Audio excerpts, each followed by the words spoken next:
अस्सलाम वालेकुम everyone, welcome to बिब्लियोथेरेपिस्ट। उम्मीद आप सब खैरियत होंगे।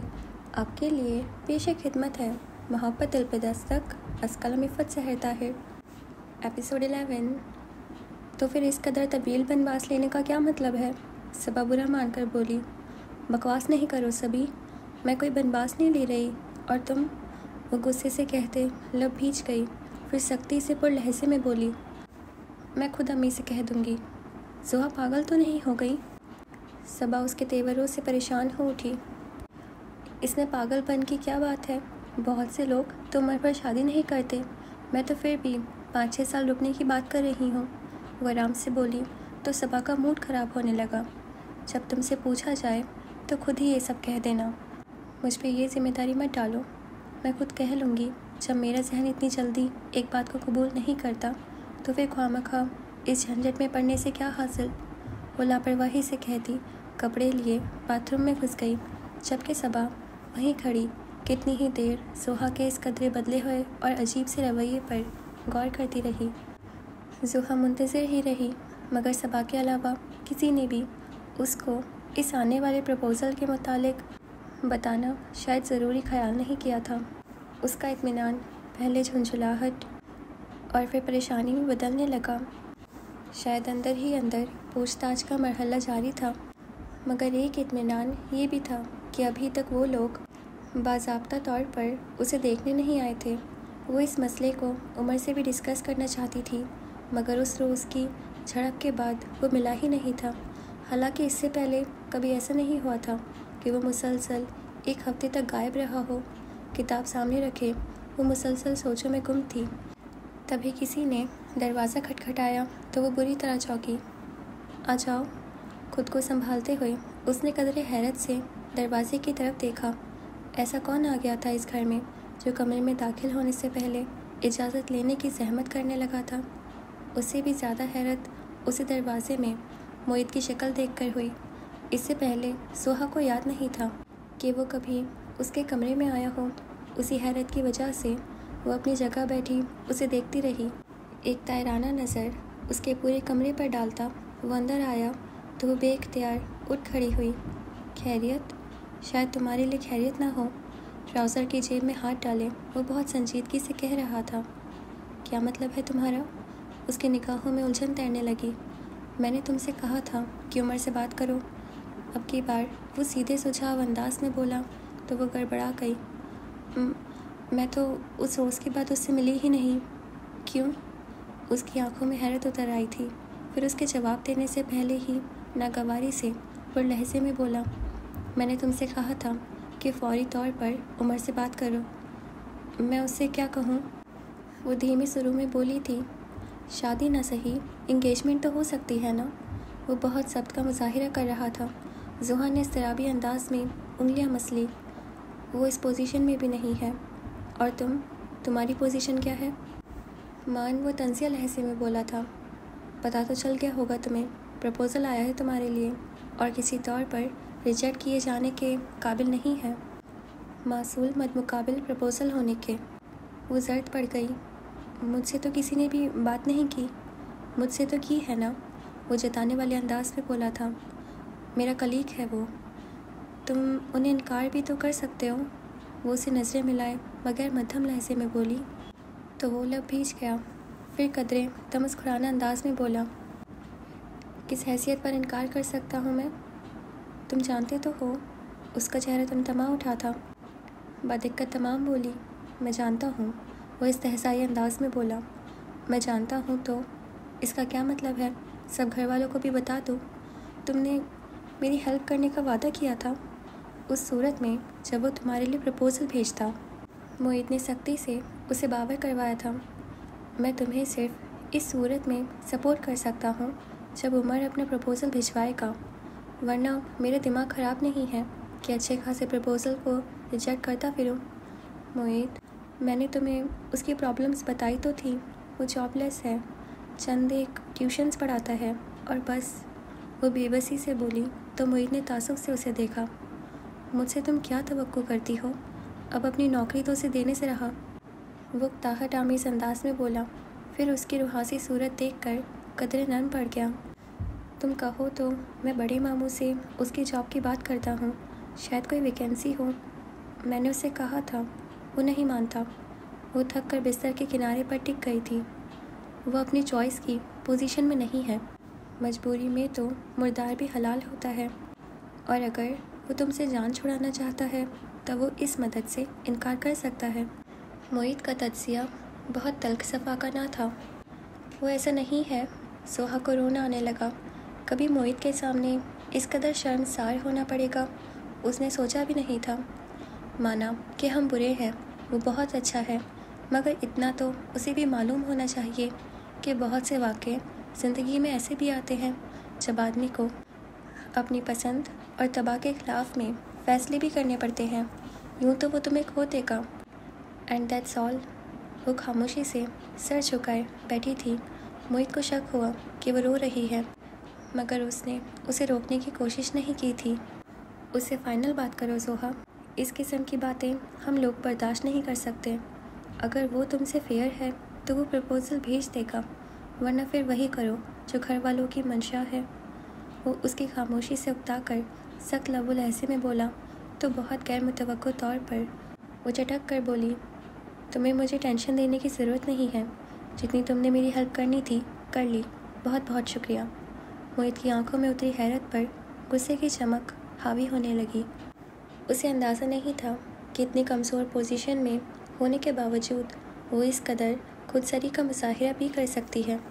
ओके, मुझे अब इस मामले से बाहर समझो, मगर एक हफ्ते के अंदर अगर उस अच्छे बंदे ने अपना प्रपोज़ल भिजवा दिया तो ठीक है, वरना मेरे पास अतहर का दुरानी को रिजेक्ट करने का कोई जवाब नहीं बचेगा। इश्तियाल की लहर पर काबू पाते हुए उसने भी बहुत सर्दमोरी का मुज़ाहिरा किया था। फिर वो वहाँ एक मिनट भी मज़ीद नहीं रुका था। उसके जाते ही गोया ज़ब्त का बंधन टूट गया था। वो घुटनों में सर दिए रोती किस कदर सहल ज़िंदगी गुजार रही थी। ये सब मुश्किलात तो कभी सोची ही नहीं थी। वो हमेशा से बहुत आरामदेह और आसान सी ज़िंदगी गुजारती चली आई थी। फिर उमर काज़मी मिला तो यूँ लगा जैसे ज़िंदगी मुकम्मल हो गई हो। महकते दिन, दमकती शामें, कोई गम, कोई खदशा भी तो कभी पास नहीं भटका था, मगर अब तो यकलक थी मोहब्बतों का धीमे धीमे बहता दरिया भभरे हुए समंदर में जा गिरा था, जहाँ सदाओं के तूफ़ान और खदशात की तेज़ व तंद हवाएं थी। और वो तो पहले ही थपेड़े में हिम्मत हारने लगी थी। उसने हथेलियों से रगड़ कर आंखें खुश करने की सही की थी। और ज़िंदगी, क्या ज़िंदगी उमर काज़मी के बगैर ज़िंदा रहने का नाम है? हरगिज़ नहीं, कभी नहीं।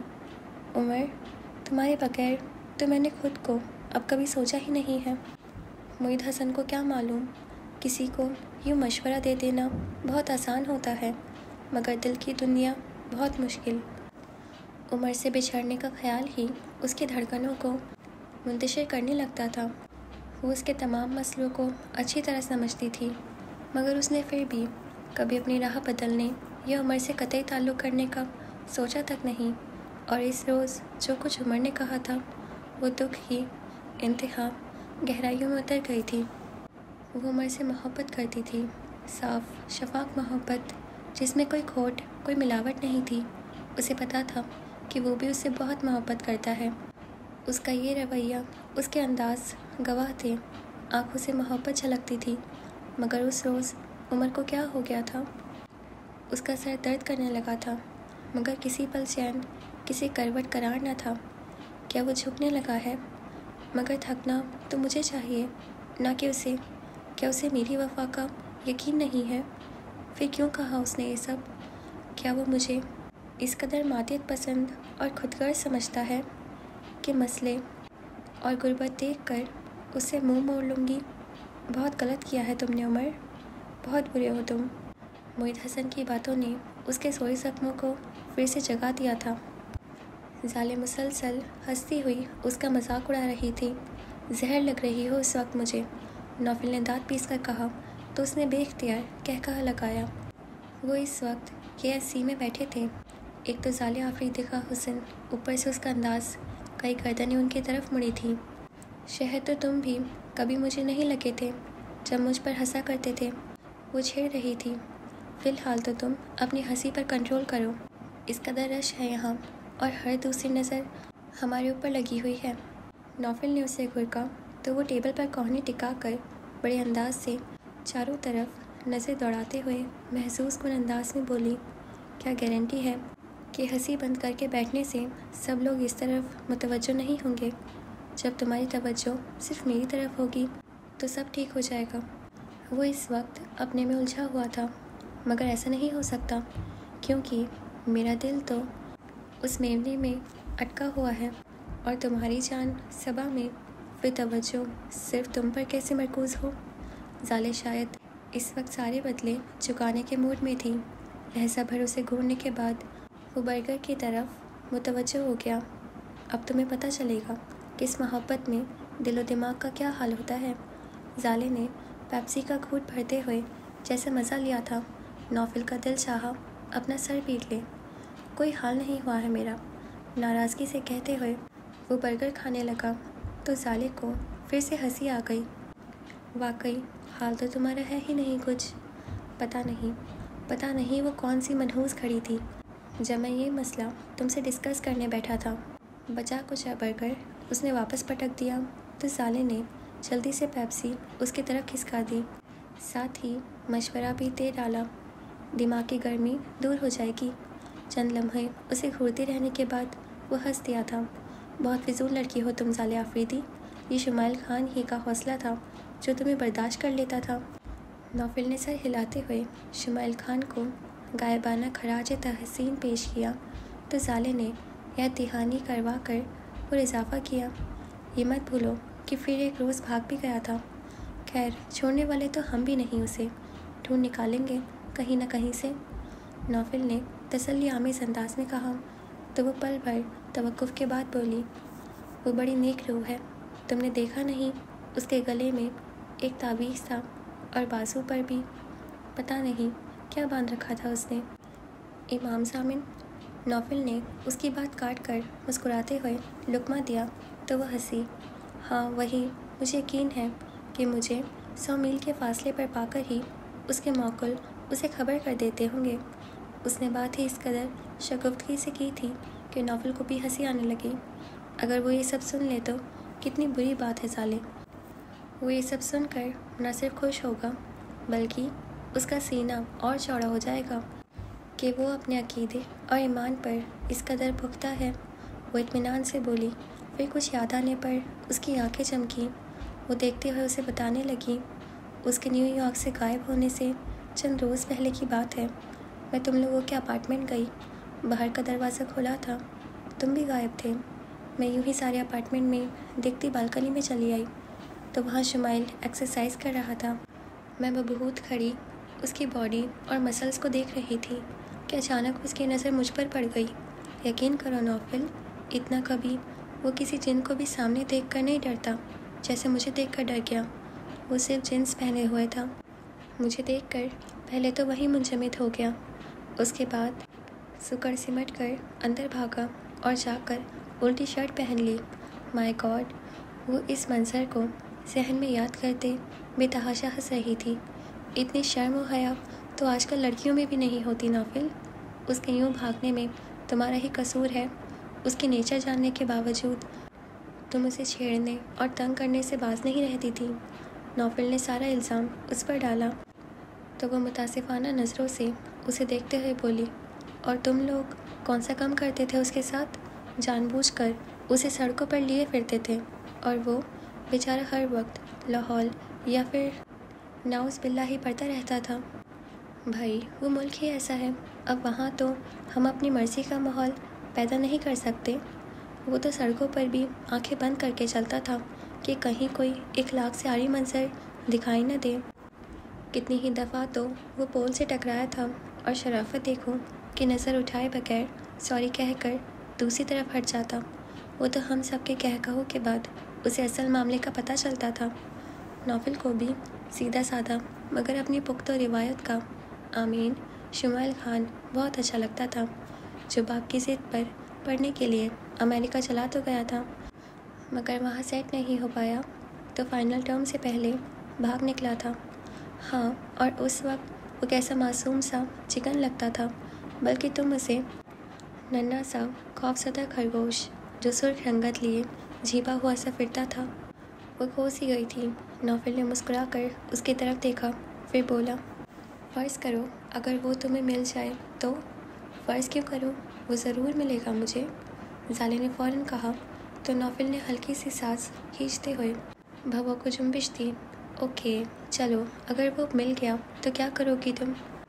तुम्हें क्यों बताऊं कि मैं क्या करूंगी, वो शरारत से बोली। तो वो बेसाख्ता हंस दिया। खैर ऐसा वैसा तो कुछ उसने अमेरिका में भी नहीं करने दिया, ये तो फिर पाकिस्तान है। तुम देखना तो सही, मैं उसका हशर कर दूंगी, फिर कभी भाग नहीं पाएगा।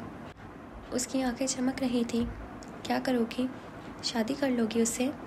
नौफिल संजीदा हो गया। तो वो उसे बगौर देखते हुए कहने लगी, क्या नहीं करनी चाहिए? उसका फ़ैसला तो तुम्हें उसकी फैमिली से मिलने और उनका लिविंग स्टाइल देखने के बाद ही करना होगा। नौफिल पहलू बचा गया था। वो अच्छी तरह जानता था कि शुमाइल खान जिस कबीले से ताल्लुक़ रखता है, उनके इक़दार और अपनी ही रसूमात थी, और जिस कदर शिद्दत से ये लोग अपनी रिवायत और इक़दार की पासदारी रखते थे, उससे भी वो वाकिफ़ था। फिर साले आफरीदी जैसी पूरी अमेरिकन को अपनी बिरादरी में कैसे लाते? मगर तुम्हारा शेक्सपियर तो कुछ और ही कहता है, वो हल्का सा मुस्कुराते हुए इत्मीनान से बोली। तो नौफिल हवा को इस्तजाबी अंदाज में जुम्बिश देकर उसे देखने लगा। वारिस शाह की बात कर रही हूँ, नौफिल हंस दिया था। मुझे लगता है इतनी तफसील से वारिस शाह को किसी ने नहीं पढ़ा जितनी तफसील से तुमने पढ़ लिया है। देखो, मैं उस वक्त का इंतज़ार करूँगी कि रांझा मेरे लिए सब कुछ छोड़ के मेरी चाकरी में खो जाए। मोहब्बत में आपको हर वक्त एक समझौते के लिए तैयार रहना चाहिए। सो मैं भी वही कर रही हूँ, वो उसे समझाने वाले अंदाज में बोली। मोहब्बत में कुछ भी कॉम्प्रोमाइज़ नहीं होता ज़ाले, नौफिल ने तस्दीक की थी। मोहब्बत ही में तो कॉम्प्रोमाइज़ होता है, ज़ाले ने भी नरमी से इख्तिलाफ़ किया। तो वो समझाने वाले अंदाज में बोला, समझौता और मोहब्बत दो बिल्कुल अलग चीज़ें हैं ज़ाले। समझो मशरिक़ और मगरिब, ये सच नहीं है नौफिल। समझौता नाम है झुक जाने का, किसी का मान रख कर किसी की मोहब्बत का सर बुलंद करने का। वो पता नहीं किस मंतक के हवाले से बात कर रही थी। नौफिल सर झटक कर रह गया। और अपनी मोहब्बत चाहे मिट्टी में मिल जाए, मोहब्बत मेरी तुम्हारी नहीं होती नौफिल अहमद। दो फ़िरकीन के दरमियान एक मोहब्बत होती है, और उसमें कोई भी कुर्बानी दे वो किसी पर एहसान नहीं है।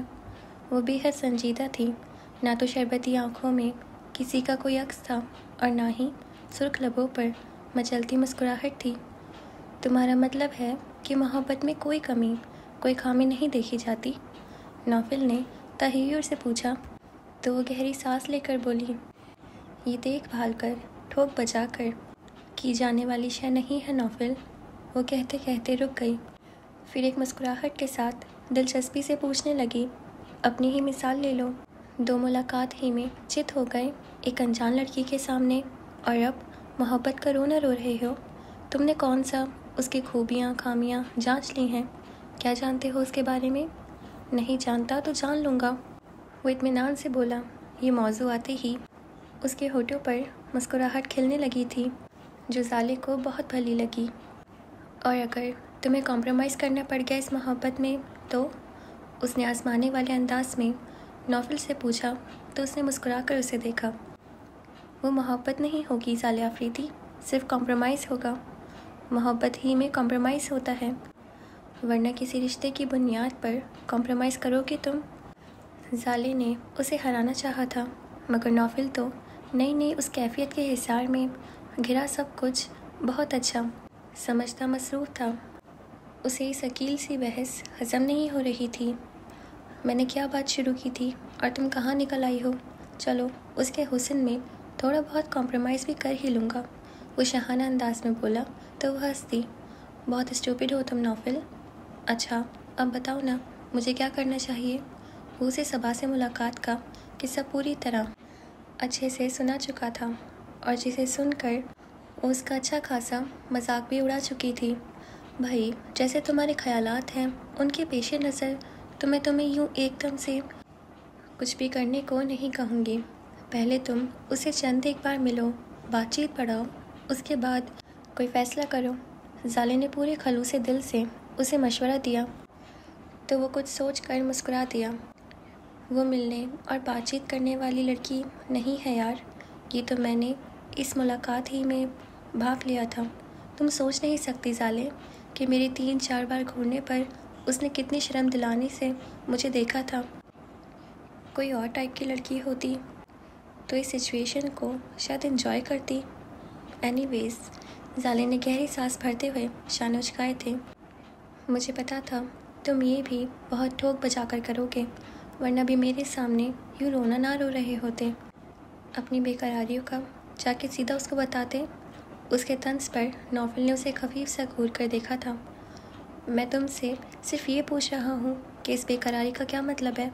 हो सकता है यूँ ही अच्छी लगी हो, इसके लिए तुम अपने दिल से रिजू करो। इससे अच्छा मशवरा तुम्हें और कोई नहीं दे सकता। वो तो आजकल सिर्फ एक ही नाम पर धड़क रहा है, सबा सबा। आह भरकर उसने देखा था। तो फिर इस जांच परख में मत पड़ो नौफिल। जो लड़की तुम्हें अच्छी लगी है वो यकीनन लाखों में एक होगी, वरना मोहब्बत तो तुम्हें मुझसे भी हो सकती थी, मगर ये दिलों के मामले हैं, नज़र के नहीं।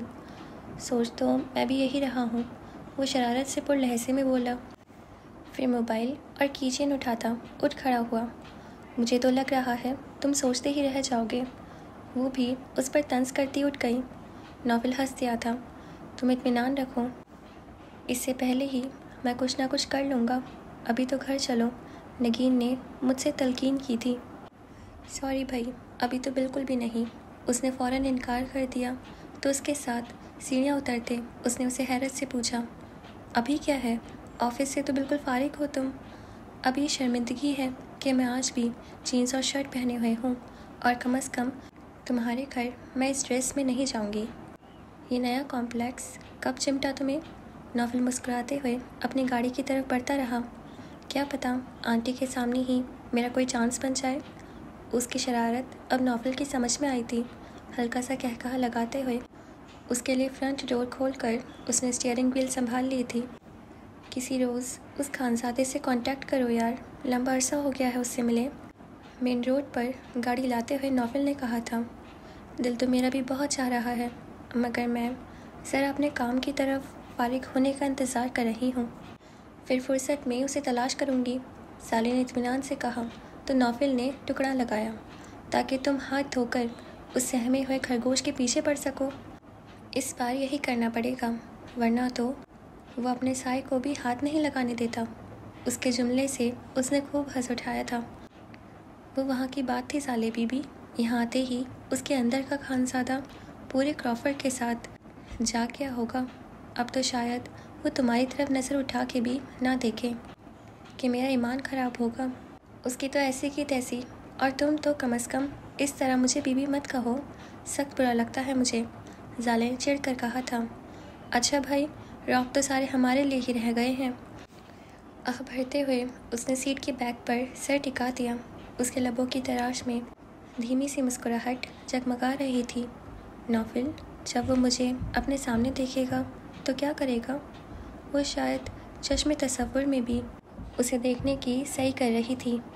अस्तगफिरुल्लाह पड़ेगा और क्या, नौफिल ने बेसाख्ता कहा तो वो बुरा मान गई। क्या मैं इतनी बुरी हूँ? ये तो उस भगौड़े से पूछना। हो सकता है वो तुम्हारे हुस्न की ताब ना लाते हुए पड़ता हुआ हो। नौफिल ने गोया उसका दिल रखने की कोशिश की थी। 100% यही बात है, जाले ने अटल लहजे में कहा। तो वो अपनी मुस्कुराहट दबा गया, मगर साले देख चुकी थी। तुम सिर्फ जेलस हो रहे हो नौफिल अहमद, वो चिढ़ कर बोली। तो नौफिल हैरान हो उठा। वो क्यों भाई? क्योंकि मैंने तुम्हें नहीं बल्कि उसको पसंद किया है, वो इत्मीनान से बोली। तो नौफिल के लबों पर मुस्कुराहट खिलने लगी। मगर दोनों की किस्मत में फ़र्क देख लो, वो इस वक्त मैदान छोड़कर भाग चुका है और मैं तुम्हें गाड़ी में बैठा के लेके जा रहा हूँ। बड़ी शय हो तुम नौफिल अहमद, वो बेसाख्ता हंसती थी। नौफिल के साथ बोल्ड एंड ब्यूटीफुल साले आफरीदी को देखकर अदीना के पहलू से आँच उठी थी। इससे पहले जब वो नगीन को उसकी मंगनी का गिफ्ट देने आई थी तब अदीना की उससे सरसरी सी बात हुई थी। नगीन उसे देखकर बहुत खुश हुई थी। ये तो बहुत अच्छा किया तुमने नौफिल, खुद तो ये कभी ना आती, सालिहा बेगम ने मोहब्बत से पूरे अंदाज में कहा तो जालिम ने हंसते हुए उनके गले में बाहें डाल दी। ये मुझे साथ न लाता, मैं तब भी आने वाली थी। झूठ, बल्कि सफ़ेद झूठ, भगा के ला रहा हूँ इसे, नौफिल ने इत्मीनान से कहा। और ये इतनी आसानी से तुम्हारे साथ भाग आई? अदीना ने लतीफ़ सा तंज किया तो जालिम ने नौफिल को देखते हुए कहा, इसके साथ तो मैं भागकर कहीं भी जा सकती हूँ। नगीन की हंसी और सालिहा बेगम की मुस्कुराहट ने पूरे एतमाद से नौफिल अहमद को भी खजल कर दिया था। अदीना तो धड़ धड़ जैसे आग में जलने लगी थी। उसे यूँ महसूस हुआ था जैसे उसकी इमलाक कब्ज़ा करने की बात कर डाली हो। कभी तो बोलने से पहले सोच लिया करो साले आफरीदी। नौफिल ने तंबीहन कहा तो आराम से बोली, तुम जो हो सोचने वाले, और आजकल तो वैसे भी मेरे ख्याल में तुम्हें सख्त भूख लग रही है। नौफिल ने उसके जुमले का भेद पाते हुए दरमियान ही में टोक दिया तो वह हंस दी। नगीन फ़ौरन चाय बनाने के लिए उठ गई, जबकि अदीना वहीं बैठी बज़ाहिर आम से अंदाज में उनकी गुफ्तगू में हिस्सा लेती रही। दरहकीकत उनके रवैयों की जांच में मसरूफ़ थी। साले आफरीदी उसे अपने लिए एक बहुत बड़ा खतरा महसूस हो रही थी। ओके जी, तो हमारा ये एपिसोड यहीं पे ख़त्म होता है। और आपको अब तक कैसा लग रहा है मुझे ज़रूर बताइएगा, और आपको क्या लगता है आगे क्या होगा। और अदीना का तो खैर जो डाउट है वो गलत निकलेगा, क्योंकि ज़ाले तो नहीं है ना जिसको वो पसंद करता है। तो चलिए देखते आगे क्या होगा। और आप हमारे चैनल को प्लीज़ सब्सक्राइब कर दीजिए और हमारे इंस्टा अकाउंट को फॉलो कर लीजिए, और अपना ख्याल रखिएगा। अब हम आपसे कल मिलेंगे। खुदा हाफिज़।